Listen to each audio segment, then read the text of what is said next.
Hey, everybody, it's me, the Amazing Atheist. Good to see you again.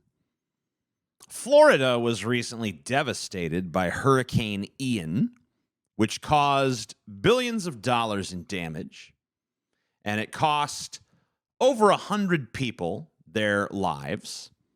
That's a low estimate because, of course, there are many people still missing, many of whom will never be found, and many of whom will be found dead. The governor of Florida, presidential hopeful Ron DeSantis, fresh off of his botched political stunt of sending migrants to Martha's Vineyard, has engaged in, I would argue, a more ridiculous political stunt by grilling up some hash browns for first responders in Florida. I saw some Republican voters that were actually impressed by this. You know? Do me a favor. If you think that the best time usage of your state's governor after a multi-billion-dollar national disaster is manning the Waffle House grill, then unregister to vote.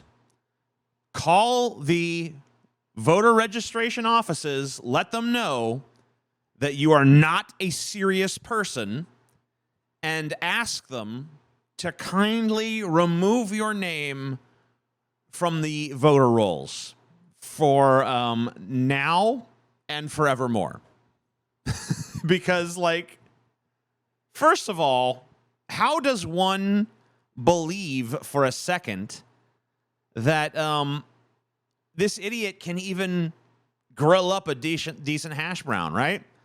Step aside, you political hack. Let the three-toothed meth head, I'll get accused of being classist for saying this, but anyone who's been in a Waffle House knows I'm just being real, all right? Come on. Let that guy with the Crayola marker quality sleeve of prison tats, let that guy back on the grill. Because you know what? He's good at it. Ronnie, you ain't. So first of all, I'm concerned about the low quality of hash browns being served to our first responders because I don't believe that Ron DeSantis has what it takes to grill up a decent hash brown. Eh? But you know what? The people of Florida didn't elect him to cook hash browns in the first place, did they? You know, Ron, you were elected to bully trans kids. Okay, yeah, but you were also elected to, you know, when the situation calls for it, right? To I don't know, what's that thing governors are supposed to do again? I don't know, govern, right? Of course. The word governor is actually derived from the word govern. Holy shit. If you want to make hash browns at the Waffle House, if you think that that's your true calling in life, then maybe you need to run for hash browner, not governor, because governor is for people who want to govern. All right? If you want to make hash browns for a living, then do what every other Waffle House hash brown cook has done to get to that point. Make a series of terrible life decisions. Well, actually, you've already done that, huh? What is it? Oh, right. I forgot the missing ingredient. You have to make those terrible life decisions while being poor. That's how you get it.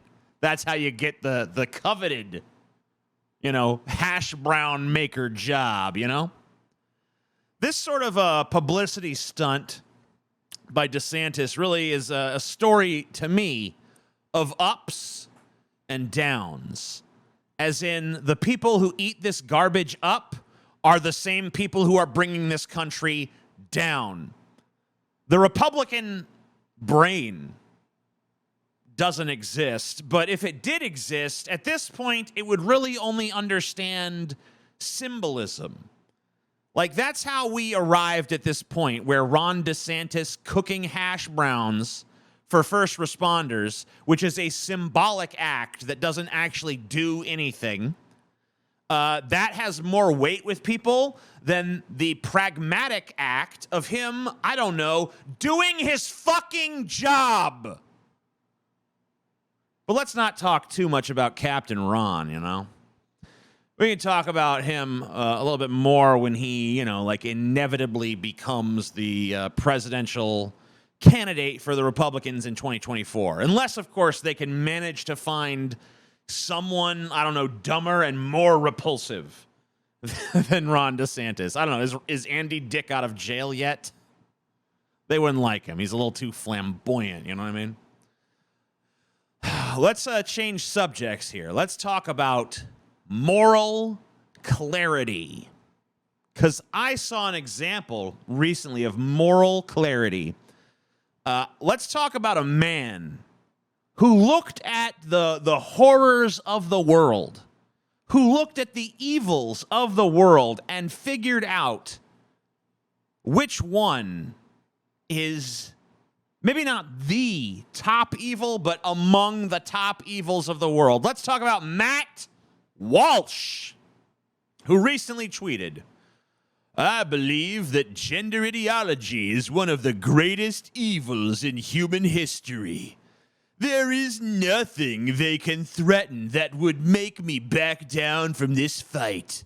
I'd rather be dead than surrender to this madness. It's as simple as that for me." You know, guys, I gotta tell you, one thing I love, it's Twitter.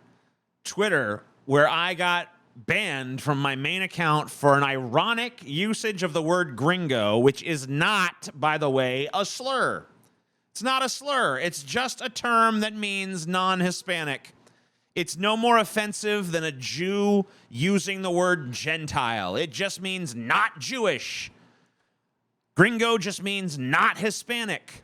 There is no inherent slur quality to the word, and I am not Hispanic, so when I use the word gringo, it's clearly not intended in any sort of racist way, but I'm banned for that, and yet this guy, Matt Walsh, can tweet out to 1 million followers, 1 million fucking followers, that trans people are evil, and it's worth dying to stop them from achieving their hideous, evil agenda of, I don't know, existing.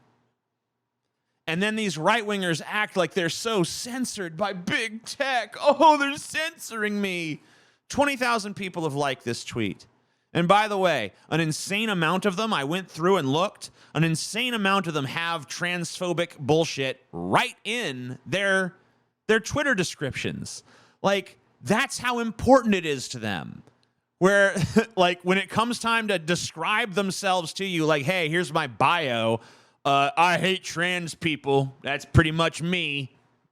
It's that freaking generic. I mean, I hate a lot of people, but I've never hated anyone enough to actually include my hatred of that person or group in the bio section of my Twitter. At least I don't think I have. Maybe someone will prove me wrong.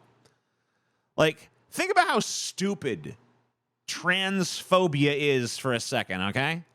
I mean, I'm sure some of you guys watching right now are transphobic to some degree or another, but think about how stupid it really is. Someone comes up to you, someone you think of as a dude, and they're like, hey, I think I'd be more comfortable if I don't know, got some tits and started calling myself Shelby. I don't know. And you just, I now, you're one of the greatest evils in history. Right? You wanting tits? You wanting to be called Shelby? She, her? Motherfucker? Greatest evil ever. What? It's not even an evil, let alone one of the fucking top ones. Even if it was an evil, it'd be pretty damn low on the list. It'd be like between like illegally removing a mattress tag and jaywalking. It'd be somewhere in that realm of evil. Okay? You know what's actually evil? Sending a message out to 1 million people that a group of their fellow citizens are evil and that it's worth dying to stop them from existing.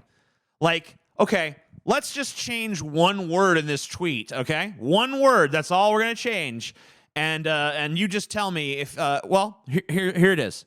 I believe that Jewish ideology is one of the greatest evils in human history. There is nothing they can threaten that would make me back down from this fight. I'd rather be dead than surrender to this madness. It's as simple as that for me. Would Twitter hesitate for a second to remove that for anti-Semitism? Would anybody deny that that's genocidal Nazi talk? No one would deny it for a second, but because it's about trans people, oh, well, there's some wiggle room because that's the hot button issue. That's the group of people whose rights are on the chopping block, and we have to decide, like, do we chop or do we not?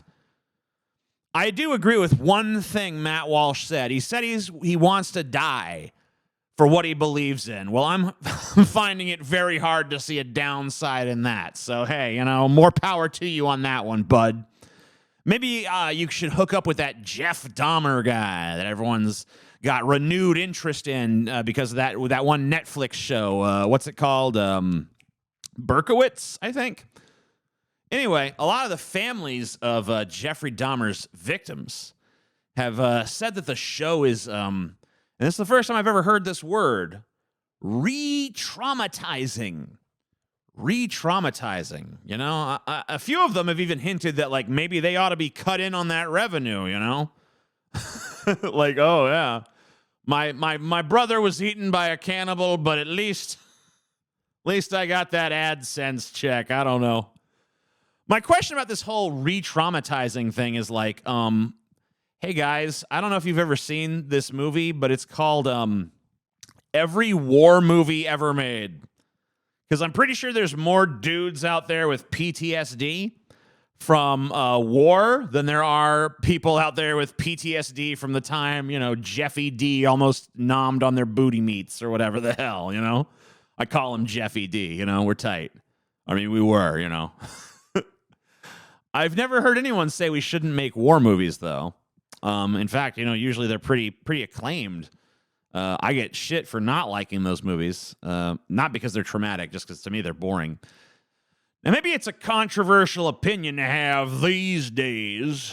Then again, what opinion isn't controversial these days? Like, you could literally go out and be like, you know, you could have the most innocuous opinion, like just like, oh man, pancakes are pretty good, and someone somewhere is going to be homicidally enraged and accuse you of fucking racism or sexism or ableism or something. But I feel like we already do too much and also simultaneously not nearly enough for victims in this society. And what I mean by that is, like, in terms of like symbolic power and like symbolic amends for what they've been through, we'll give them all kinds of deference there. Like, if a person was like involuntarily cornholed by a crazed circus clown, we would cancel an entire movie about a booty blasting circus clown, even if the thing was already made and like millions had been spent. It'd be like, oh nope, sensitivity to the victims. We can't put that out, you know? But we won't pay that victim any money for like therapy or let them take a few years off work to, like, I don't know, figure things out post-clown rape, right? Another discourse I keep seeing about this Dahmer show is that apparently there's a lot of people who want to see us, like, you know, stop paying so much attention to the killer and start memorializing some of these victims, y'all. You know, like, if you ask me to rattle off some serial killer names, I'm not going to know the real, like, deep lore kind of shit. But, like, the main ones, like, the big ones, the Jeffrey Dahmers and the John Wayne Gacy's, the Ted Bundys and the Zodiac Killer and Albert Fish and stuff. I know those guys, you know? You ask me to name some of those victims of those guys?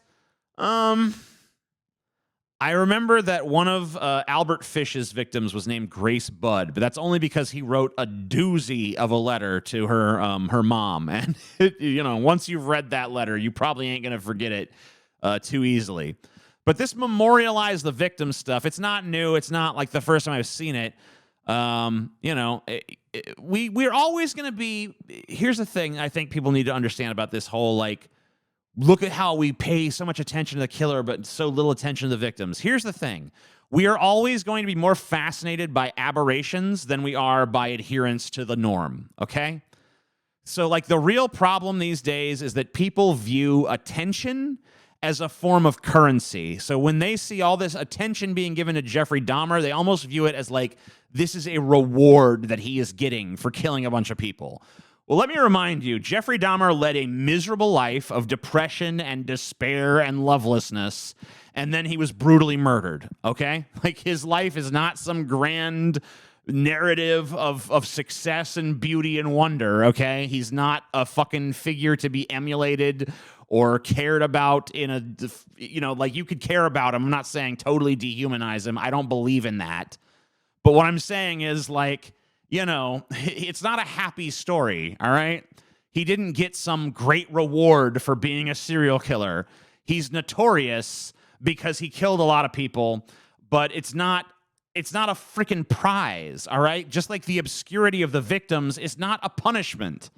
The idea that fame equals good and living a low-key normal life is somehow like this horrible fate of the damned, and it's an awful thing. Like, that's just a flawed way of thinking about it. I mean, there's always going to be attention whores like me in this world, but when everyone becomes an attention whore, that's just a recipe for some weird, like, dark mirror shit to go down. All right, so like we need to get away from this. All right, so what else happened? Velma from Scooby-Doo. All right, after 50 years of just being queer-coded as hell and like a blatant, obvious lesbian, finally she's just overtly a lesbian. Boom, it's happened. It's finally happened, you know? And a lot of people are very excited about it. But I'm just like, I'm looking at this scene, and I get that the lesbian thing is a big deal for a lot of people, and I'm not trying to take away from their moment, but all I can think is, like, them thighs, though. Like, holy shit. I mean, Jesus, I hope she's bi so that I still have a chance, you know? I mean, she's a cartoon and way out of my league, but honestly, if she was going to break off a piece for, any low-life stoner, it'd probably be Shaggy, right? Like, he's got Shag right in his name, for fuck's sake. Okay, so one more story, and this is another fun one. I think kind of fun. I mean, it's a nightmare, just like everything else I talk about is a fucking nightmare, but still, it's kind of a fun nightmare. So there's a new M&M out, a new M&M character. It's a purple M&M, and even though there's pretty much nothing to indicate that the M&M is transgender, conservatives have basically decided that she is, and have gotten mad about it. So you got that. No longer are they content to simply get mad about stuff that doesn't matter. Now they've gotten to the point where now they're making stuff up that doesn't matter to get mad at. Like, I mean, okay, so question. Do, like, M&M characters even have genitalia? Because, I mean, like the rest of you, I have certainly spent a few hours, scrutinizing the M&M commercials, trying to see if I can spot any hint of, a penis, a vagina, some sort of reproductive anatomy of any sort, I keep trying to, I've tried to call an expert, Tucker Carlson, but he won't return my calls. I don't know. Ever since he ditched the bow tie and went to Fox News, it's like he thinks he's too good for me or something. I don't know. And on a personal note, some people on the Deep Fat Fried subreddit said that they hate my current look, and they feel I look like a disgusting Amish creep or an incel who just joined ISIS. And I just want to say to them, guys, that's kind of mean. Maybe tone that down. I don't know what I ever did to you to hurt your feelings, but there's no reason to hurt mine, okay? Anyway, I'm the Amazing Atheist, future ruler of the earth, saying to you, peace the fuck out.